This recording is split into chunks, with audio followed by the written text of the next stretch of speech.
This is a QuickBooks Online training video brought to you by the Office of Sorrento Calamus. The topic of this three-part series will be undeposited funds. Part 1, creating an invoice. Part 2, receiving a payment and creating a credit memo. And Part 3, creating the deposit. My name is Christopher Teague. I'm a bookkeeper here at the firm and also a QuickBooks Online Pro Advisor. An important point about bank feeds before we begin. Bank feeds, or imported transactions, are not a replacement for proper data entry. Relying on bank feeds does not present a clear picture of any outstanding checks.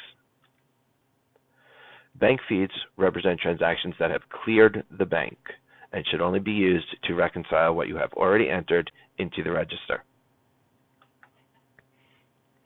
The issue with undeposited funds.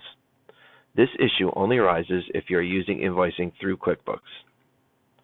It will not occur if you are entering transactions directly to the register. The problem created is the double booking of income. Payments are received and placed in undeposited funds account. This is considered income. If the entry is then manually entered or accepted through bank feeds, the income has now been recorded a second time. We'll begin Part 1, which is creating an invoice in QuickBooks Online. This is your company dashboard, and the easiest way to start an invoice is to go up to the right-hand side of the screen and click on the Quick Create button, going to the Customers column and selecting Invoice.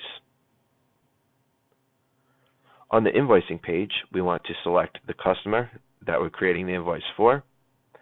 Make sure that our terms, invoice date, and due date are correct, and then we're going to go through and select the proper product and service that was provided, changing the category of quantity or rate as needed.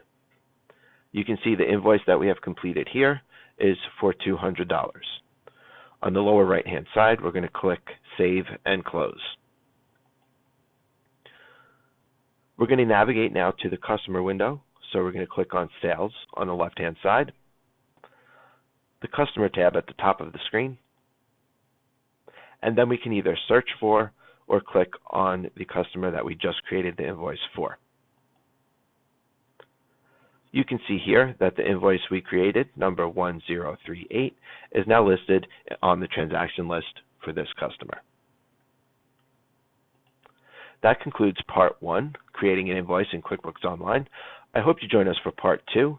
If you have any questions, you can email them to qbadvisor@sorrento.com.